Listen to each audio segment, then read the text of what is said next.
예, 국민의힘도 지금 내란 글쎄요, 이렇게 굉장히 분열이 좀 심해지고 있는 양상이 있는데 그 모습을 잠깐 보겠습니다. 앞에 나오세요.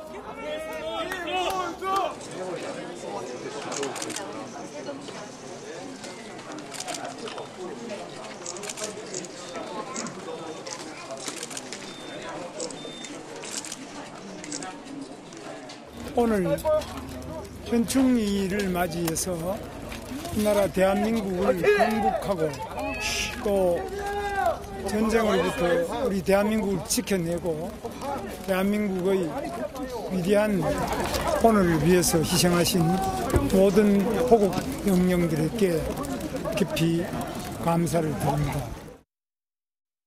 우리 당도 어떻게 하면은 다음에 당 대표가 누가 돼? 아까도 자꾸 당 대표라고 이야기한 사람인데 우리도 똑같은 쓰레기 더미에 들어가는 겁니다.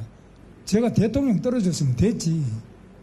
대표를 해야 되겠다든지 이런 소리를 저를 아끼는 사람은 그 소리 하면 안 돼요. 나라가 너무나 위기이기 때문에 해단식이라기보다는 국국의 축정식이다 이것은. 저는 뭐 당 대표에 아무 욕심이 없습니다. 자, 이재명 정부는 출발을 했고 그러면 국민의힘은 어떻게 될 것인가? 예, 두 분 모셨습니다. 김종욱 더불어민주당 정책위 부위원장과 최수영 시사평론가 모셨는데 최 평론가님. 네. 뭐 예상된 수순이긴 합니다. 네. 당연히 선거에서 졌는데 뭐 당이 조용하면 안 되죠. 조용할 수도 없고. 그러나 어떻게 수습하느냐가 사실은 또 굉장히 중요한 문제인데 네. 지금도 이른바 소위 말하는 친윤 또는 친한 또는 이제 하와이에 계신 네. 홍준표 전 시장 네. 이런 분들 간의 당 주도권, 당권을 장악하기 위한 치열한 경쟁이 시작이 되는 겁니까? 이제 외견상 시작은 됐죠. 예. 근데 저는 이게 순서가 바뀌었다고 봐요. 먼저 패배의 원인부터 분석을 해야죠. 사실 이번에 보면은 그 여러 가지 함의가 담긴 것들이 많잖아요. 일종의 예. 이제 보수와 진보의 총합이 5대5였다. 그러니까 이제 이재명 대통령과 그 권영국 후보의 합이 50이고 그다음에 이준석 후보와 김문수 후보의 합이 50이었으니까. 예. 자, 그렇게 보면 이렇게 기울어진 운동장에서 출발했는데도 국민들이 어떻게 5대5를 맞췄는지 이걸 지역적으로도 분석하고 그다음에 가장 큰 패배의 원인은 무엇일까? 저는 결국 그것이 윤 전 대통령과의 절연, 거리두기를 제대로 하지 못한 데서 출발했거든요. 그러다 예. 보니까 선거 기간 내내 개헌 프레임에 허덕이면서 중간중간에 아무리 김용태 비대위원장이 무슨 카드를 꺼내고 뭐 출당이니 뭐니 해도 이 얘기 안 됐어요. 예. 그렇다면 최소한 당의 혁신과 쇄신 방향도 여기서부터 출발해야 되는 거 아닙니까? 예. 그런데 여기에 대한 얘기가 없이 이게 지금 이상하게 계파 싸움으로 치닫고 있는 거예요. 예. 하루 이틀 만에. 물론 뭐 당파 싸움보다 더 치열한 게 계파 싸움이고 전쟁보다 더 참혹한 게 내전이라는 말이 있긴 예. 합니다만은 우선순위가 좀 바뀌었다는 거예요. 그런 측면에서 저는 지금의 이런 모습들이 국민들한테 치열한 반성으로 보이지 않고 오히려 신기득권을 차지하려는 모습을 비치지 않을까 예. 싶어서 심히 우려스럽습니다. 그러니까 대선 패배의 원인이 무엇이냐? 그렇죠. 윤석열 탄핵 세력과 과감한 절연이 있었어야 하는데 그렇죠. 그걸 하지 못한 것이다. 네. 그럼 그 책임은 누구 책임입니까? 김문수 후보가 3번의 TV 토론회에서 여러 번 상대 후보들이 입장을 밝히라고 요구했지만 아주 단호하게 절연하겠다 이런 말을 안 했지 않습니까? 그러면 김문수 후보 책임 아닙니까? 김문수 후보뿐만 아니라 당 내부에서 그런 얘기를 할 수 없게 만들어낸 그 구조가 가장 큰 문제 중에 하나겠죠. 예. 말씀하신 그럼 김문수 후보만의 오로지 책임은 아니다 이 뜻이군요. 그렇죠. 뭐 만약에 당이 또 그런 문제에 대해서 집중적으로 고민을 했다고 한다면 김문수 후보를 설득을 했었겠죠. 설득을 해서 적어도 6월 3일 선거 이전 날 우리는 다른 문제는 몰라도 내란 문제에 대해서 국민들에게 예. 사과와 반성을 하고 내란 우두머리 혐의로 지금 재판받고 있는 윤석열 전 대통령하고는 완벽하게 절연함으로써 우리가 쇄신을 출발하겠다 정도의 얘기는 했었어야 되는 측면들이 있는 건데 당에서 주류가 그런 얘기를 했다라면 근데 이제 그럴 수 없는 구조가 김문수 후보 스스로도 마찬가지입니다만 본인 혼자 본회의장에서 다른 국무위원들 모두는 내란에 대해서 사과를 국민에게 드렸는데 본인만 꼿꼿이 앉아 있었던 그 이유 때문에 본인이 대선 후보가 됐던 과정들이 분명히 있기 때문에 저런 얘기는 또 후보 예. 스스로가 자기 부정일 수도 있는 측면이 있는 거죠. 저는 그래서 이 구조의 문제다. 그리고 누구도 결단하지 못했다. 그 문제에 대해서. 근데 예. 이제 와서 결단을 하는데 국민들이 봤을 때 그것이 진정성이 있는가라고 하는 부분에 대한 또 다른 또 의구심이 들겠죠. 권성동 원내대표가 사퇴하고 박수민 의원이 사과의 큰절을 릴레이를 한다고 해서 그 구조가 바뀌지는 않는다. 이런 뜻인가요? 그러니까 저는 세 가지 정도를 해야 된다는 생각이 들어요. 그러니까 어차피 그것을 앞으로 말씀 내란 문제와 그다음에 내란 우두머리 혐의를 받고 있는 예. 윤석열 전 대통령과의 절연 문제하고요. 또 하나는 그 김문수 후보에서 한덕수 후보로 바꾸려고 했었던 예. 후보 바꿔치기를 함으로써 정당 민주주의를 훼손했던 부분에 대해서 저는 당원들에 대한 반성이 있어야 된다는 생각이 들고요. 예. 마지막으로는 여전히 내부에 부정선거를 주장하시는 분들이 계세요. 저는 이런 분들하고 좀 절연해야 된다고 생각하거든요. 이런 세 가지 정도가 어떤 결단이 돼야지 국민의힘이 혁신의 길로 들어설 수 있다. 국민들이 그런 부분에 대해서 그럴 수도 있겠다라고 판단하지 않으실까 생각이 듭니다. 예.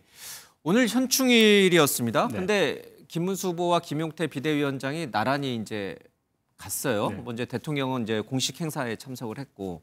그런데 이게 모양새가 대선에 패배한 후보가 중심에 쓰고 당 대표격인 비대위원장이 이제 수행하는 형태란 말이에요. 아직도 대선이 끝났는데 아직도 대선이 진행 중인가?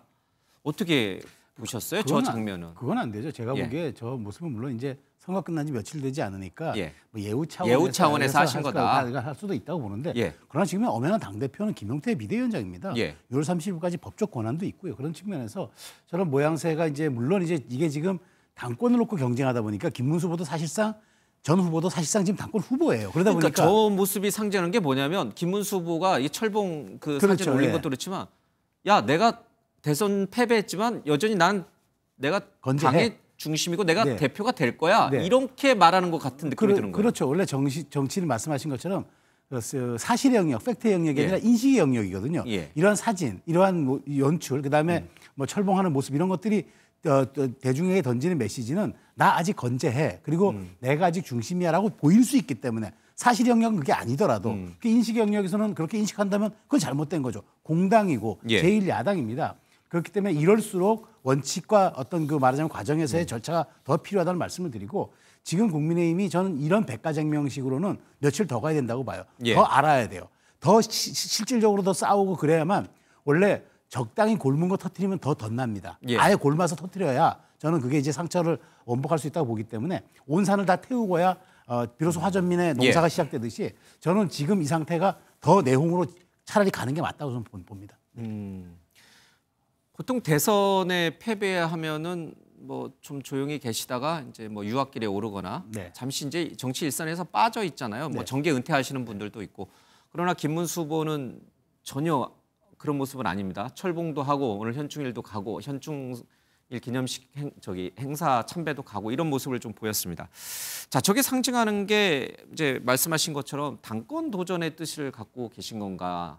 근데 뭐 그렇게밖에 볼 수 없죠. 그렇게 볼 수밖에 없는 상황이고 운동하는 모습을 보인다라고 하는 건 본인이 좀 연배가 있으십니다만 나는 되게 건강하고 건재하다. 건재하다. 그리고 그거 다 누가 올렸느냐? 김재원 비서실장이 비서실장. 예. 올렸더라고요. 그렇다면 제가 볼 땐 김문수 후보를 둘러싸고 계신 분들 같은 경우도 이미 내부적으로는 김문수 후보를 중심으로 해서 예. 당의 어떤 권한을 아니면 권력을 잡으려고 하는 의도들이 있는 것 아닌가. 예. 그러니까 아무리 후보가 나 안 나가라고 얘기하고 싶어도 주변의 참모들이 계속 얘기하게 되면 나오게 될 수밖에 없는 이런 예. 측면들이 있거든요. 그리고 김문수 후보 같은 경우 제가 볼 때는 대선 후보로서만 만족하지 않는다라고 하는 느낌들을 대선 후보일 때도 계속 보였던 측면들이 있는 예. 것 같고 그래서 아마 저런 어떤 영상의 어떤 밖으로의 유출이 예. 보여준다고 하는 건 당권 투쟁이 이미 시작됐다고 보는 시작됐다. 것이 예. 정확할 것 같습니다. 이전에 대선 패배했던 후보와 다른 행보 저렇게 당권 도전에 강한 의지를 보이고 있는 것은 어쩌면 저희 뭐 앞서도 잠깐 우리 MBN 예측조사 얘기도 했습니다마는 49대 41 이제 저희가 정확히 그렇죠. 맞췄단 맞췄죠. MBN이. 근데 41% 득표를 한 게 그러면 그 바탕 힘이 된 거 아닌가? 그래도 내가 굉장히 큰 표 차이로 질 거라는 모두들의 예상을 깨고 41%나 득표를 했기 때문에 나는 여전히 이제 야당의 대표를 할 만큼 충분한 경쟁력과 리더십이 있다. 이렇게 판단할 수 있는 근거가 된 것인가? 네. 해석의 영역으로는 가능합니다. 가능해요? 예, 가능합니다. 근데 이 최근에 우리 정치사의 트렌드가 뭐가 있었냐 그러면 대선 후보로 낙선하면은 통상 외국에 나가거나 휴직기를 갖는 게 예. 관례였는데 2017년 대선 때 어땠죠? 2위를 한 홍준표 후보가 바로 자유한국당 당대표가 또 됐습니다. 예. 그리고 지난번 대선에서 졌던 지금의 이재명 대통령 그때 어떻게 했습니까? 개항을 보궐선거를 거쳐가지고 바로 당대표가 또 되고 연임까지 했습니다. 그러니까 이게 사실은 지난 10년 사이에 관행이 좀 깨진 건 맞아요. 근데 거기에다가 지금 말씀하신 것처럼 이게 뭐 두 자릿수 이상 날 거라는 게 사실상의 많은 분들이 전문가들이 예측하는 거였고 물론 보수에서는 골든크로스 얘기를 했습니다만 실제로 두 자릿수 날 거라는 예측이 지배적이었는데 8%포인트짜리 줄였단 말이죠. 이건 선전이다. 그렇다면 이건 김문수 후보의 개인기라고 보는데 저는 좀 해석이 달라요. 그 부분은 물론 김문수 후보의 경쟁력 분명히 있었습니다. 뭐 파팜이라든가 아주 청렴하고 도덕적인 삶이라든가 이건 저는 분명히 뭐 가족 문제 있었어요. 그런데 뭐가 있냐면 결국 보수의 총집결이라는 5대5의 전쟁이 결국 벌어진 거예요. 거기서 이재명, 이준석 후보가 8 정도를 가져갔지만 김문수 후보가 아니라도 저는 보수 진영의 후보였으면 40은 기록했을 걸로 봐요. 그렇기 때문에 그걸 가지고 아전인 습격으로 해석하는 거는 좀 과하다 그런 생각이 듭니다. 알겠습니다. 근데 김문수 후보가 그러니까 친윤계 지지를 지금까지 받고 있는지 잘 모르겠습니다만 김문수 후보가 저렇게 당권에 적극적인 모습을 보이면 자 친한계 한동훈 전 대표라든지 또는 지금 하와이에 계신 홍준표 시장도 그러면 마음이 조급해질까요? 나도 빨리 지금 뭔가 나서야겠다 이런 생각을 하나요? 그러니까 김문수 후보가 당권 도전에 나서겠다고 얘기하는 상황이 벌어지게 되면 전 친윤과는 또 별도의 예를 들면 어떤 흐름들이 있다는 생각이 들거든요. 그렇기 때문에 제가 볼 때는 오히려 한동훈 후보 같은 경우는 더 안 좋은 상황으로 갈 수 있는 거죠. 본인의 공간이 적은 거고. 김문수 후보가 친윤과 거리두기를 하면은 한동훈 후보에게 한동훈 대표에게 불리해진다. 그렇죠. 거의 제가 볼 때는 서 있을 만한 위치가 없는 상황이 벌어질 수도 있을 거라는 생각이 들고 그다음에 한동훈 전 대표를 오히려 정치적인 공간으로 올라올 수 없도록 사전적으로 소위 김문수 후보와 친윤계가 환경을 만들 수 있는 측면이 있기 때문에 저는 한동훈 전 대표에게는 매우 안 좋은 상황으로 가고 있다는 생각이 들고 뭐 홍준표 전 대구시장 같은 경우는 제가 볼 때는 하와이에서 돌아오기 어려운 상황이 돼간다는 느낌이 들 때도 있어요. 왜 비행기가 없어요? 아니 비행기는 있죠. 근데 왜냐하면 이제 돌아와서 본인이 어디를 중심으로 세력을 만들 것인가의 부분인데 일단 이준석 후보 같은 경우도 상당히 본인이 3차 TV 토론 과정에서의 발언 실수로 정치적으로 지금 몰리고 있는 상황이기 때문에 홍준표 전 대구시장이 이준석과 같이 뭘 도모할 수 없는 상황이다. 또 당 안에는 이미 본인이 탈당을 했기 때문에 입지가 없는 상황인 거죠. 전 그렇다면 당분간은 국민의힘 내부가 어떤 소용돌이로 흐를 것인가, 분열할 것인가, 공간이 만들어질 것인가 이걸 지켜볼 수밖에 없는 상황이 됐기 때문에 저는 오히려 지금의 핵심적인 내용들은 김문수 후보를 중심으로 하는 새로운 세력과 기존의 친윤 세력 간 이 두 세력 간이 앞으로 어떻게 예를 들면 서로 경쟁을 할 것인지 아니면 서로 간의 합의를 통해서 권력을 다 분점할 것인지 이런 형태로 가지 않을까 생각이 듭니다. 앞서 대선 패배 원인이 무엇인가를 분석하는 것이 가장 먼저 해야 될 일이다라고 얘기하셨고 그러니까 윤석열 내란 세력과의 어떤 절연 그게 필요했다 이렇게 이제 지적을 하셨잖아요. 근데 당내에서는 권성동 원내대표도 물론 사퇴했습니다만은 그런 얘기를 했습니다만 한 목소리를 내지 못했다. 우리 당 내부 분열을 꾀하는 자들이 있었다. 그거는 대놓고 한동훈 전 대표를 말하는 거란 말이에요. 그러면 한동훈 전 대표는 대선 패배 책임에서 자유로운가? 자유롭다면 당연히 당권 도전에 나서는 것이고 자유롭지 못하다면 좀 더 뭐랄까요 반성의 시간이 길었다고 할까요? 전면에 나서기 어려운 여건이 아닌가 그러면 아니죠. 제가 이 부분이 정확해야 되는 게 우리가 그렇잖아요. 우리 모두의 책임입니다라고 얘기하는 건 그 누구의 책임도 아니라고 얘기하는 부탁입니다. 그 마치 뭐 엄청난 반성을 하는 것 같지만 와 우리 모두의 전부의 책임이니까 우리는 고개 숙이겠습니다. 이건 반성이 아니에요. 책임도 아니고 일어서는 리빌딩의 첫 시작도 아니고 패배원이 정확해야죠. 자 한동훈에게 책임을 묻는다고 쳐요. 근데 책임의 강도가 0.1이 될까요? 후보로서 떨어졌잖아요. 깃발도 아니었고 그 티셔츠 입을 때 김문수 이름이 빠진 걸 입었다. 유세 합류가 과자 먹고 이런 방송하다가 일주일 늦었다. 그거는 0.1이죠. 패배 책임이라는 거는 선거의 구도와 이슈를 누가 만들어 듣고 전략을 어떻게 운용했느냐. 그게 책임의 핵심이지. 왜 그 선거운동에 그러면 한덕수 책임이 가장 큽니까? 끝까지 선거운동 안 했던 사람이 가장 큽니까? 예. 그런 식으로 볼 수는 없는 거예요. 그러니까 이런 건 저는 분석이 아니라는 거죠. 정말 냉정하게 이 당이 지금 보수 지형의 재편 속에서 다시 일어서기 위해서 예. 지금 국민이 김문수, 이준석 합에 50을 보내줬던 그 보수 지형이 원하는 방향으로 리빌딩 해야지. 리빌딩은요, 최소한 저는 재건이라 하면 구호나 이런 것들이 아니라 슬로건이 아니라 디테일에서 출발해야 됩니다. 그 말씀은 한동훈 전 대표는 대선 패배의 책임으로부터 조금 더 자유로우니 충분히 당권 도전을 할 만하다 이 뜻인가요? 그렇죠. 저는 당권 도전에는 여러 사람이 나와야 돼요. 그래서 평가받아서 그게 당원들이 다시 이제 우리가 법적 정통성, 민주적 정당성을 부여하는 그 계기가 돼야지만 되는 거지. 이 비대위 체제를 연말까지 끌고 간다? 내년 대선까지, 내년 지선까지 끌고 간다? 그거는 아무도 책임지지 말자는 얘기잖아요. 예. 저는 그 말씀이 본질은 그걸 드리고 싶은 말씀이에요. 한동훈 전 대표의 책임은 0.1%에 불과하다.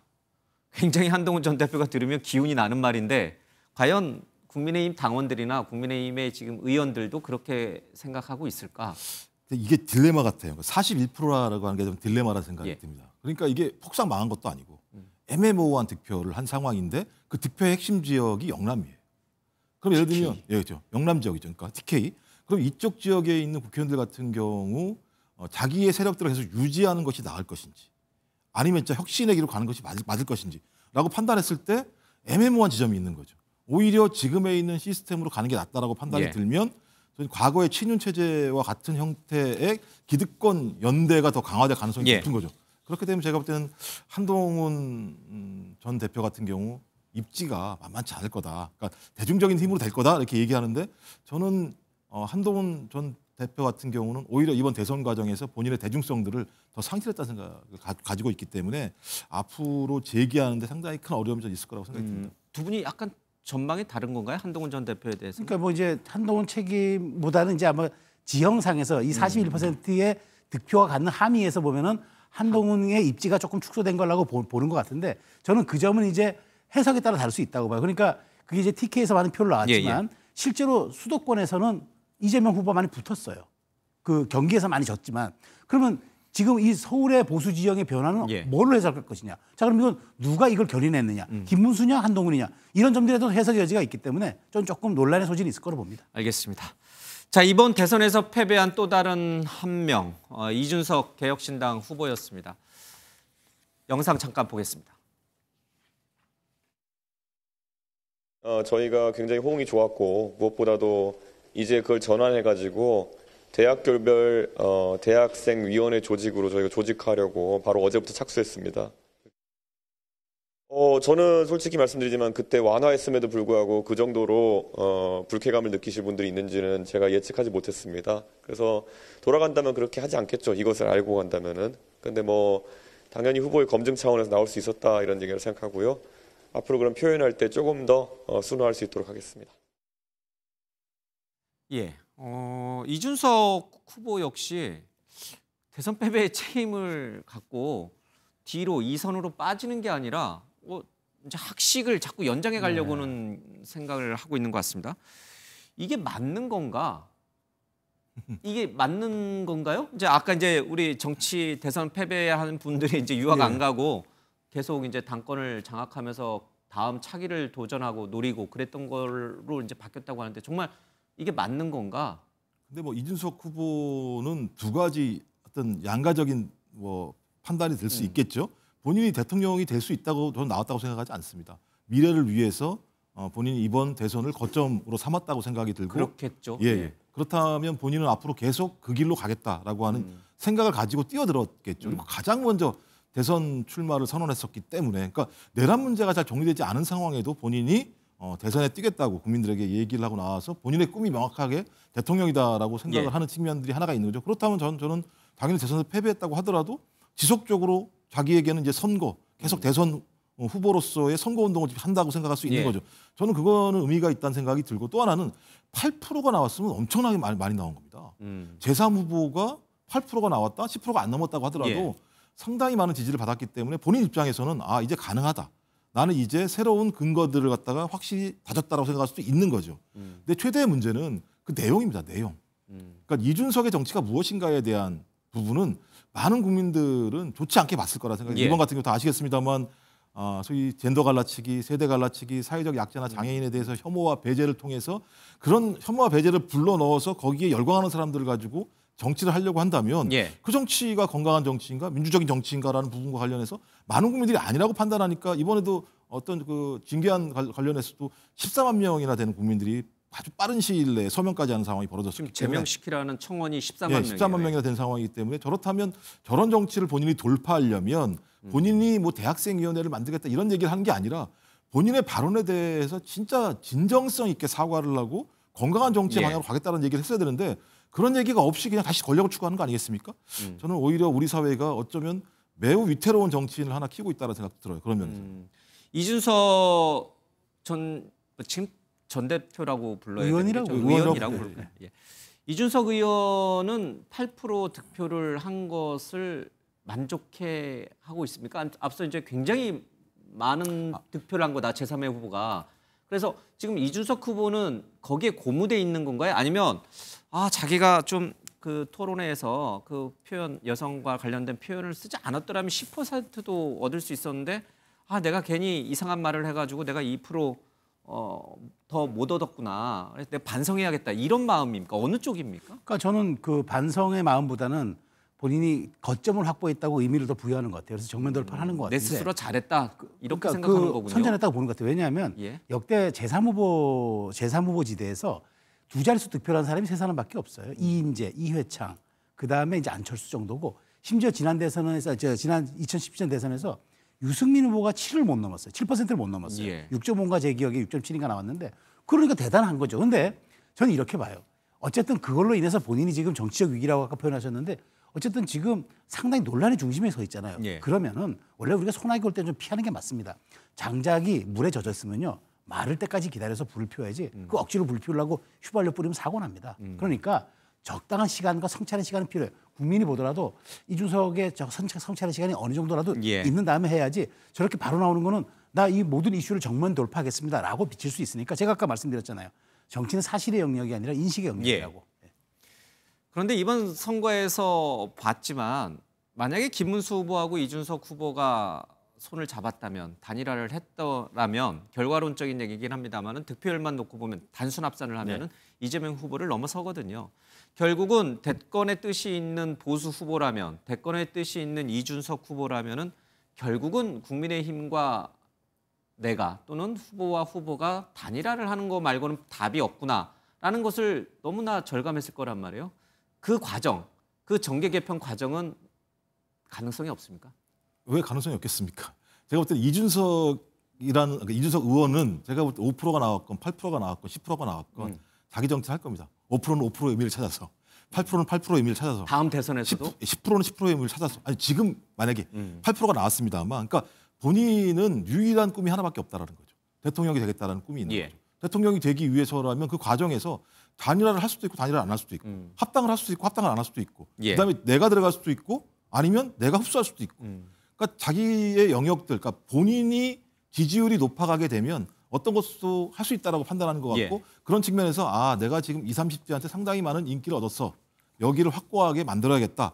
이런 층을 가지고 있게 되면 이후 정치 과정에서 본인이 어떤 외압에도 불구하고 본인은 이걸 외압이라고 생각했습니다만 쓰러지지 않을 수 있다라고 하는 확신을 가지고 있는 측면들이 있는 것 같아요. 근데 제가 말하는 건 뭐냐면 저런 식으로 가게 되면 항상 다수가 못 돼요. 저런 정치의 방식은.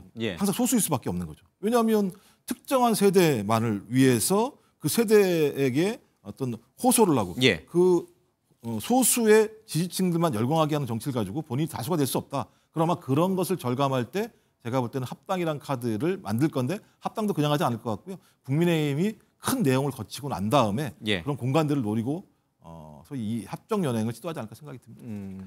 저는 어쨌든 그 이번에 말씀하신 것처럼 단일화했다고 보잖아요.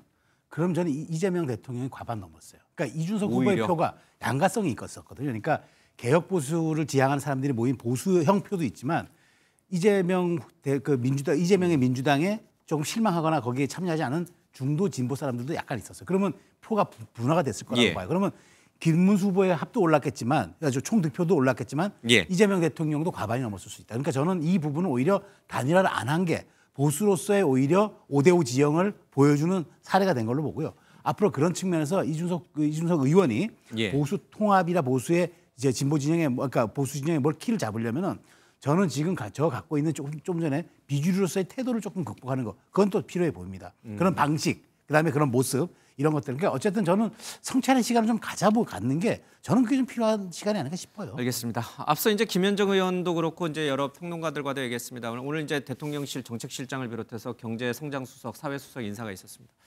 제가 30초씩 드릴 테니까 좀 새 정부가 좀 이런 부분들은 경계하면서 좀 잘 가야 된다. 또 야당도 도와줄 건 도와준다. 네. 그런 코멘트를 좀 부탁드릴게요. 예, 뭐 제가 볼 때는 윤석열 정부에서 보여주지 못했던 것이 협치였다고 생각을 하고요. 지금도 마찬가지입니다만 우리가 이 위기 상황을 극복하기 위해서 가장 중요한 부분들은 국민적인 통합입니다. 국민적 통합의 힘을 통해서 그런 힘을 바탕으로 정부가 움직였을 때 그것이 위기를 돌파할 수 있는 힘이 만들어진다는 생각이 들기 때문에 저는 그런 힘들을 이 정부가 좀 보여줬으면 좋겠다 이런 생각을 합니다. 저는 레드팀 운영이 꼭 필요하다. 오늘 보니까 시민사회 수석실을 경청 통합수석으로 확대하고 그 다음에 이제 뭐 그 국정상황실도 확대한다 그러는데 좋아요. 의도가 좋은 만큼 예. 결과를 내려면 레드팀 쓴소리를 듣는 기능을 정말 제도화시켜야 됩니다. 그 말씀 드리고 싶어요. 예. 자, 소통하는 이재명 정부가 되기를 바랍니다.